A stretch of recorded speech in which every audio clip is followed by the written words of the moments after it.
Comment les pays luttent-ils contre les risques de catastrophes technologiques?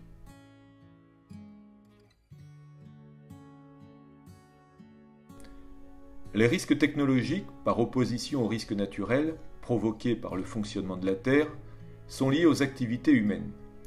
Les usines, en effet, surtout nucléaires et chimiques, en cas d'explosion, peuvent provoquer des catastrophes.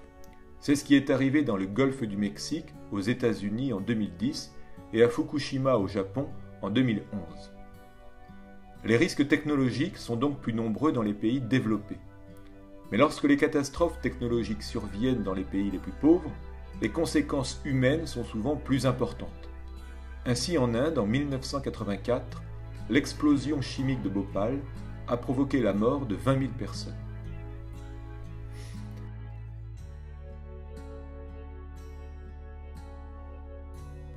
Les espaces les plus exposés aux risques technologiques ne sont pas forcément les plus vulnérables. Dans les pays développés, où les risques technologiques sont importants parce qu'il y a beaucoup d'usines, la vulnérabilité des sociétés est faible. La gestion des catastrophes est bien maîtrisée et les populations sont bien préparées.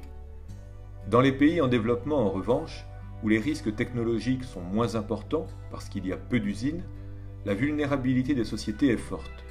Les secours sont moins bien organisés et les populations sont moins bien protégées.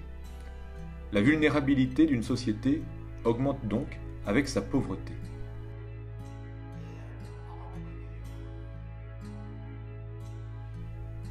La prévention consiste à préparer les populations et les secours au risque de catastrophe.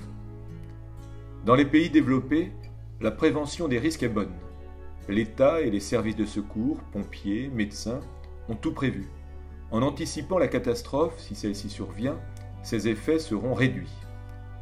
Dans les pays en développement, en revanche, la prévention des risques est mauvaise. L'État et les services de secours sont souvent mal organisés. La catastrophe, quand elle survient, faute d'anticipation suffisante, provoque donc des dégâts importants. L'aide internationale est alors souvent sollicitée pour venir au secours de populations abandonnées à elles-mêmes.